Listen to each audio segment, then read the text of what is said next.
watched, but I remember you sort of come from nowhere to get selected. Was that right?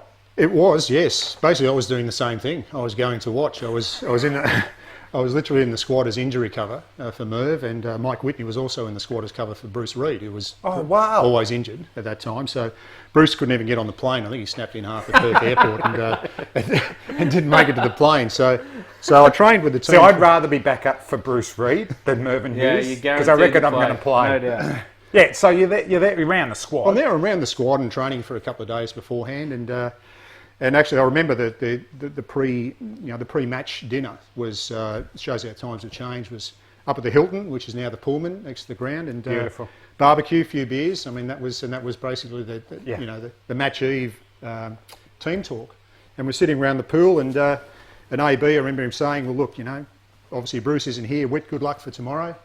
Blah blah blah, and he said, "Oh, Dotty, thanks for coming down. Merv looks like he's all right, but come to the ground anyway. Just see you in the morning. Come and train with us, spend the day with us." And I thought that was Christmas, which in fact it was. It was the 25th of December. Now I think about it, yeah. So I got there the following morning, first in, first out. Changed out to the nets. The nets were on the ground at that stage in the forward pocket. I knew that. On the ground, yeah. So they set the nets up, and of course I'm first out there, and I'm bowling away, and all the batsmen came in, had a hit. You're just thinking, let's give them a good workout, the batsmen. Yeah. I'm just taking it all in, and the crowd's coming in, and bowling to the batsmen, and then bowling to the bowlers, and then they finished up and got someone from over the fence to pad up so I could keep bowling, and so basically I was just there and thinking, right, that's it for the day. And literally, Alan Border was going out to toss with Jeff Crow, and I got to the top of my mark to turn around and bowl again, got a tap on the shoulder and turned around. AB just said, "Merv's not going to make it, you're in." And walked off. So how long did you bowl for in the nets? And I bowled for an hour and a half in the nets. So in the modern sports science world, you actually would have been ruled out because you exceeded the limit in the nets. I'd done my loads. In the warm-up. I'd done my loads by 10:15 in the morning. And he just walked off and to toss, and I just sort of looked around. And Whit came up to me and said, "Man, you look blown out."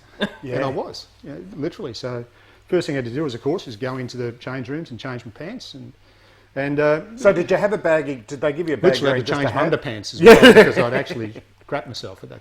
But at that time, I'd no gear at all, and so Ron Steiner, who some of you would know, Ronnie Steiner, is a remained a great mate, and he was working at the ACB at the time, and literally had to run across the road, the office on the across same the road, street, go down into the dungeon and get out some gear. And my cap, these days the cap presentations are on the ground and everyone holds hands and sings Kumbaya and has words from a great of the past or whatever.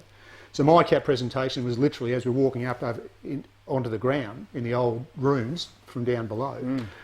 Ronnie Steiner comes in the room with a big red face, throws my gear at me and says, "Good luck." And that was my cap presentation. So no McGrath, no Ponting. You get your cap from Ronnie bloody Steiner. We love him. He's a great man, Ronnie Steiner. He goes for Hawthorn too. He does. Yeah. So mate, so you bowl first. So literally, yes, we lose the toss, New Zealand bat, and it was actually in hindsight, it was quite a good thing to do because I had no time at all to get nervous. And before I knew it, literally I was standing there at mid-on.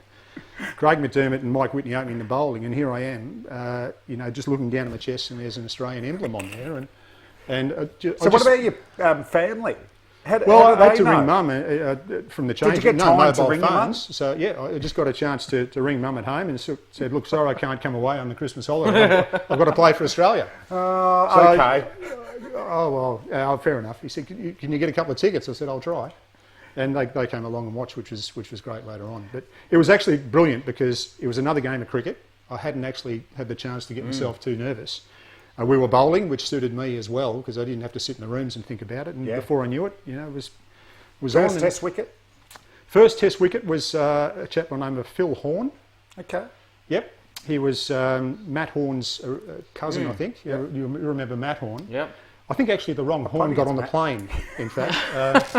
Because Phil was actually badminton champion also of New Zealand, and I think he must have got the wrong ticket. Or was there cross codes? Was there a badminton tournament on in Melbourne at the time? It could have been. So he was my first wicket. He was actually my second wicket as well. So there you go. Actually, so we can get rid of those ones. Yeah, stiff. Hey, Hodgie, what about on debut though? What did you score on debut, Bradley? Were you a 60 or something? I got 60. Yeah. What Not about good this? enough. Guess what this man got on debut? I think it was 68, wasn't it? No, it was a high. I got an even 50. Even It was too, but yeah. also, you know, Pfeiffer. I actually got 6. So yeah. six- Don't six- go ahead too much. Sorry. Tony. Now,